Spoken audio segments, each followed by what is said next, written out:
मौलवी रशीद अहमद गंगोही ने लिखा है किताब, इसमें उन्होंने लिखा कि अल्लाह ताला भी झूठ बोल सकता है। दलील का अल्लाह कुरान में फरमाता है इन्नल्लाह अला कुल्ली शैइन कदीर, अल्लाह हर चीज पर कादिर है, तो झूठ बोलने पर भी कादिर है।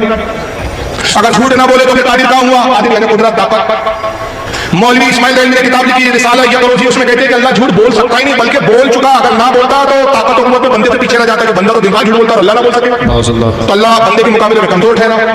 मौलाना फारूक रजवी बरेलवी मसलक का ये मौलाना है, इसने ये दलील दी है कि देवबंदियों के मौलाना रशीद अहमद गंगोही साहब ने अपनी किताब के अंदर फतावा रशीदिया के अंदर ये लिखा है कि अल्लाह ताला झूठ बोल सकता है, झूठ बोलने पर कादिर है। इसने दलील किताब की दलील दी है, लेकिन सफा नंबर इसने नहीं बताया, पूरी दलील नहीं दी, नहीं तो मैं तहकीक करके आपके सामने पेश कर देता।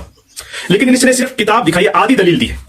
फिर इसने जो देवबंदियों के मौलाना इस्माइल देहलवी साहब का भी नाम लिया कि उन्होंने अपनी किताब में लिखा कि अल्लाह ताला झूठ बोल चुका है, लेकिन इसने दलील नहीं दी, सबूत नहीं दिया। तो इसलिए दलील और सबूत नहीं दिया जाता है तो उस बात पर विश्वास नहीं किया जाता। ये आए हैं देवबंदियों की गंदगी साफ करने। एक बात बता, तुझे अगर हवाला दे दूं तो इन लोगों को तू काफिर और मुशरिक कहेगा? तुझे अगर हवाला मिल जाए तो क्या तू वहाबियत से तौबा करेगा? ठीक है, मैं तुझे हवाला दे रहा हूँ, लेकिन तू इन लोगों को काफिर और मुशरिक कहना जरूर। लीजिए फतावा रशीदिया आई है, ये देवबंद के बहुत बड़े आलिम गुजरे रशीद अहमद गंगोही, सफा नंबर 97 फतावा रशीदिया में कहते हैं बस साबित हुआ कि किस्ब दाखिल तहत कुदरती बारी ताला जल्ला व आला है, क्यों ना हो वह अला कुल्ली शैइन कदीर। कहते हैं वो साबित करते हुए आ रहे हैं कि अल्लाह झूठ बोल सकता है। तो बड़े गाड़ी उर्दू में लिखी था कि आम अवाम तो समझे ही नहीं, ऊपर ऊपर वाला तबका समझ ले। और इस्माइल देहलवी सिर्फ देवबंदियों का ही नहीं, तेरा भी है, शायद तुझे पता नहीं होगा। उसका भी हवाला चाहिए तो उसका भी हवाला ले लो।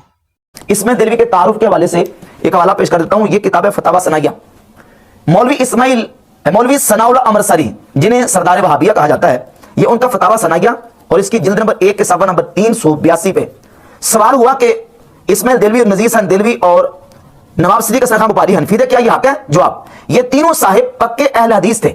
इस्माइल देहलवी, नवाब सिद्दीक हसन बुखारी और नजीर हुसैन देहलवी। मौलवी सनाउल्लाह अमरसरी साहब लिखते हैं कि ये तीनों साहिब पक्के अहले हदीस है।